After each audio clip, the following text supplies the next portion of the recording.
हमारे चैनल को सब्सक्राइब करें और बेल आइकन को दबाना ना भूलें। एक भंते हैं और वो कहते हैं कि भगवान बुद्ध नेपाल में जब पैदा हुए तो वो 7 कदम चले थे, क्या इसलिए आप सच्चाई? नहीं, मनुष्य के 9 महीने कोख में रहता है और बच्चा उसी तरह से प्रोग्रेस करता है। और वो कम से कम उसको 4 महीने तो आदमी की पहचान के लिए लगता है, 2.5 या 2.25 महीने उसको करवट लेने में लगता है, उल्टा होने में, और गुड़घे में चलेगा 6 महीने के बाद, और 8.5 महीने 9 महीने के बाद बच्चा चलना शुरू कर देता है। 9 महीने के बाद में तो ये जो क्रम है, तो ऐसा कोई नहीं भगवान बुद्ध चले और 7 कदम चले। हाँ, वो अपने मैके जा रही थी और जम्मू द्वीप था उस टाइम, नेपाल का भाग जो जम्मू द्वीप में आता था, अभी भारत और ये सारे श्रीलंका ये अलग वगैरह, पहले जम्मू द्वीप जाना चाहता। जम्मू द्वीप के सम्राट ये उनके पिताजी भी ये थे, शासक थे, तो उनका तो मैके जाते हुए पेड़ में झूल गई, झूलते से वेदना हो गई और बच्चा का पैदा पेड़ के नीचे हुआ, शाल वृक्ष का नीचे था। तो अपने वो उसको लगा कि हमारी बहुत सारी आज भी परंपराएं महाराष्ट्र पंजाब में कि पहली डिलीवरी लड़की की मैके में होती है, क्योंकि वो अनजान बच्चा होता है, अनुभव नहीं होता है, इसीलिए। तो भगवान बुद्ध के जैसे मैंने जो किताबों में पढ़ा कि भगवान बुद्ध पैदा होने के 7 दिन के बाद उनकी माता की देहांत हो गया था। और ये जो भंते हैं कह रहे हैं कि नहीं वो 7 कदम चले थे, नहीं। उन भंते को क्या कहेंगे, क्या है? नहीं, ये भंते नहीं है, ये उसको उनको पढ़ा नहीं है, कुछ नहीं, किसी ने कुछ जैसे यहाँ कहते ना हमारे यहाँ मुँह से ब्राह्मण पैदा हुआ, अब भुजा से क्षत्रिय पैदा हुआ, अब पेट से बनिया पैदा हुआ और शूद्र, तो ये किसी ने कहा और लोग सुनाते रहते हैं। तो यही है, मुँह से हो माँ कितनी कैसी होगी, एक आदमी ने इतने सारे आदमी ने ये सारे ब्रह्मा ने पैदा कर दिया, वो ब्रह्मा भी कैसा होगा, मुँह से तक बच्चे पैदा करता है। तो यही है कि सब बेकार बात है।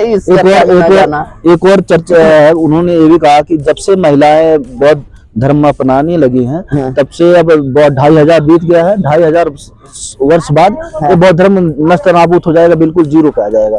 अब तो नहीं, महिला पहले भी थी, महिला का संघ बनाया था। जब ये हमारे यहाँ ब्राह्मणवादी घुसपैठ हुई, ये विनय भी है, भगवान बुद्ध के कई मौखिक था, हमारे ऊपर अन्य अत्याचार हुए और पुष्पमित्र शुंग जैसे व्यक्ति ने जब अत्याचार किए तो वो जंगल में गए और जंगल में जाने के बाद में लोगों ने सुरक्षित रखा, और वहां जब संगतियां लगी, संगतियों में विनय बना, विनय में ब्राह्मणवादी लोगों ने घुसपैठ करके वो लाइन जोड़ दी कि 500 भिक्षुनी अगर महिला बनी तो 5,000 साल चलने वाला धर्म 500 साल में खत्म हुआ।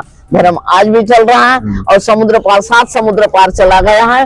तो यही नहीं, और इनके आज भी बाबा साहब ने समता और समानता, ये महिलाओं को ब्राह्मणवादी घुसपैठियों की देन है कि महिला यहाँ पे भी ना आए। बाबा साहब ने हिंदू कोड बिल बनाया महिलाओं को सबसे, कि जिस वर्ग में महिलाओं को आगे नहीं बढ़ाया जाता, जिस वर्ग में महिलाएं की प्रगति नहीं है, उसको धर्म वो समाज सबसे पीछे है। हाँ, महिला का जागरूक होना जरूरी है, महिला का शिक्षित होना भी जरूरी है। अगर एक महिला शिक्षित होती तो पेट से ही बच्चे को अपने संस्कार देना जानती है। अगर महिला शिक्षित नहीं हो तो उसका बच्चा भी अभिज्ञ न रहता है, ज्ञानी नहीं हो सकता। इसीलिए ज्ञान निवान होना जरूरी है और महिला का भी ज्ञान होना जरूरी है। उसके लिए हर जगह प्रतिबंध लगाना ये अच्छी बात नहीं। बाबा साहब ने तो हिंदू कोड बिल पास नहीं हुआ, पार्लियामेंट में रखा तो रिजाइन दी। अगर तुम इस पर नहीं ये मुझे लगता है ये पटेल वगैरह कोई लोग नहीं बनते हैं, वो कहे हैं कि अच्छा कर्म करोगे तो स्वर्ग मिलेगा। क्या आप समझते हो बनते कि क्या दिमाग चल रहा है? स्वर्ग और नरक यही है। अगर हम भगवान बुद्ध ने 5 सील दिए गृहस्थों के लिए कि हम हिंसा नहीं करेंगे, अकारण हिंसा नहीं करेंगे, और कायिक हो वाचिक हो चाहे शारीरिक हो मारकाट करना में। दूसरा है हम चोरी नहीं करेंगे, तीसरा है हम कामे सुमिच्छाचारा बेरमणि, हम दूसरे की बहन को अपनी बहन मानेंगे और अपनी माँ को भी अपनी बहन, किसी भी व्यभिचार नहीं करेंगे। आज बलात्कार वगैरह होते, ये चीज से विरत रहने की है। चौथा सील है सारी गालियां महिला से संबंधित है, मुसावादा बेरमणि सिक्का पदं समाधिया, कटु वचन का प्रयोग नहीं करेंगे। और 5वां सील है तुम शेर के सामने जाते हुए भयभीत नहीं होना, वो तुम्हारी पराक्रम की कसौटी है। हम जलती हुई ज्वाला में कूदते हुए भयभीत नहीं होना, वो तुम्हारी स्वर्ण परीक्षा है। तो आसमान से पाताल में कूदते हुए भयभीत नहीं हो, तब की कसौटी है। पर शराब से सदा दूर रहना, ये पाप की जननी है। वो सूरा मेरा मज्जा पमाद ठाना वेरमणि सिक्खा पदंग समाधियामी। 5 सिलों का पालन करेंगे तो स्वर्ग यही है। अगर ये 5 सिलों का पालन नहीं करेगा तो नरक की जिंदगी यही भुगतनी पड़ेगी। तो ऐसे भंतों को आप क्या कहना चाहते, क्या वो ये भंते नहीं है, वो आप कहते हैं उनको भंते नहीं कहा जाएगा जिसको धम्म का ज्ञान नहीं चीवर कहने है। हैं भंते जी। चीवर तो आजकल जी ऐसी रेवड़ी की तरह ये बाजार में जो बिहार के अंदर चीवर चढ़ाया जाता हुआ घुसपैठी आए, उन्होंने भी वहाँ बुद्ध के इसमें बुद्ध को उन्होंने पंडों का 5 पांडव करके बुद्ध की मूर्ति पर कपड़े डालते, ऐसे ही लोग वहां से चीवर चोरी करके उठा कर ले जाते, जिसको चाहे चीवर पहना देते और उसको भंते कहकर वहां अपना भ्रमण कर रहा है। ये तो आरएसएस की नीति है भैया, ये ब्राह्मणवादी सोच, ये तो आज भी चल रहे इनके दिमाग। आज भी वही बुद्ध के प्रति इनकी ईर्ष्या है और बुद्ध धर्म के प्रति भी इनकी बहुत बड़ी ये है कि ये नहीं होता तो हम मौज मस्ती करते।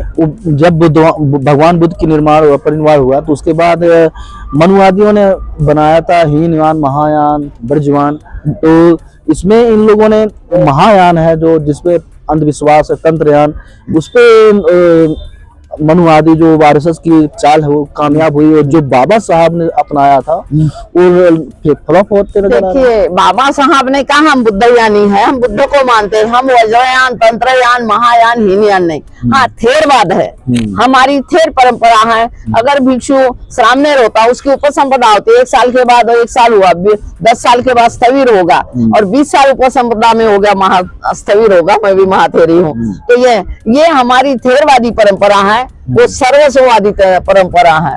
तो ये है, पर हम खाली बुद्ध का यान को मानते, ना हीनयान और महायान और वज्रयान, तंत्रयान हम नहीं समझते। जो मानते हैं उनको मानने दीजिए, हमें कोई आपत्ति नहीं है, पर हम नहीं मानेंगे। अमित शाह ने पार्लियामेंट में कहा अगर अंबेडकर अंबेडकर अंबेडकर अंबेडकर अंबेडकर अंबेडकर कहते रहते हो, अब तो फैशन हो गई है।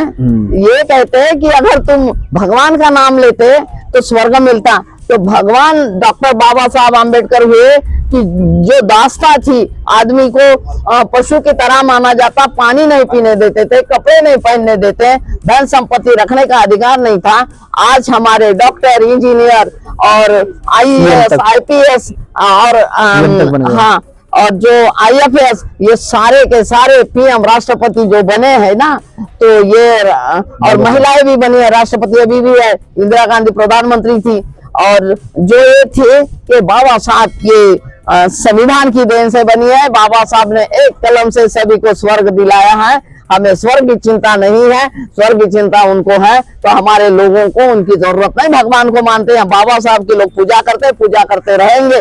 और बहुत बहुत धन्यवाद आपके लिए कि पब्लिक दस्तक प्रगति करता रहे और ये हमारी जो आवाज है जनता तक पहुंचाते रहे, और बाबा साहब को और लोग भगवान मानते रहे और रोज उनको बाबा साहब आम्बेडकर को पूजनीय मानकर पूजा तो करे। आम्बेडकर आम्बेडकर आम्बेडकर आम्बेडकर आम्बेडकर। बाबा साहब ने कहा था कि मुझे मेरे विचारों पर चलो, मुझे पूजो मत। लेकिन मैं देखता हूँ कि आप भी कह रहे हैं और लोग पूजा कर रहे हैं, क्या ये विचार चल रहे हैं? देखिए बाबा साहब का पूजा मानना, सम्मान करना, वो नहीं होते तो स्वर्ग में नहीं आते। बाबा साहब के स्वर्ग मिला, वो गले में तावीज बनाकर डाले, चाहे वो अगरबत्ती मोमबत्ती, वो उनके जो ऋणी है, इसीलिए वो पूजा करने में भी हिचकिचाते नहीं। और मैं भी नहीं कहूंगी कि उनके लिए पूजा, वो जो अधिकार दिए, ऋणी है, ऋण चुकाने के लिए वो अपने करते हैं, ना कि ये आने वाला समय पे अंधविश्वास की तरफ नहीं। अंधविश्वास नहीं है, ये समझते हैं कि जो हम अपने माँ बाप की लिए पूजा अगरबत्ती मोमबत्ती लगाते हैं, उस दिन पूजा माला डालते हैं। अगर बाबा साहब के प्रतिमा के सामने अगरबत्ती लगाई और मोमबत्ती भी लगाई तो हमें कौन सी आपत्ति? वो उस भगवान को नहीं मानते कि जो पैदा ही नहीं हुए और वो ईश्वर ने दिया तभी हम खा रहे हैं। तो ऐसी बात नहीं है। हमारे चैनल को सब्सक्राइब करें और बेल आइकन को दबाना ना भूलें।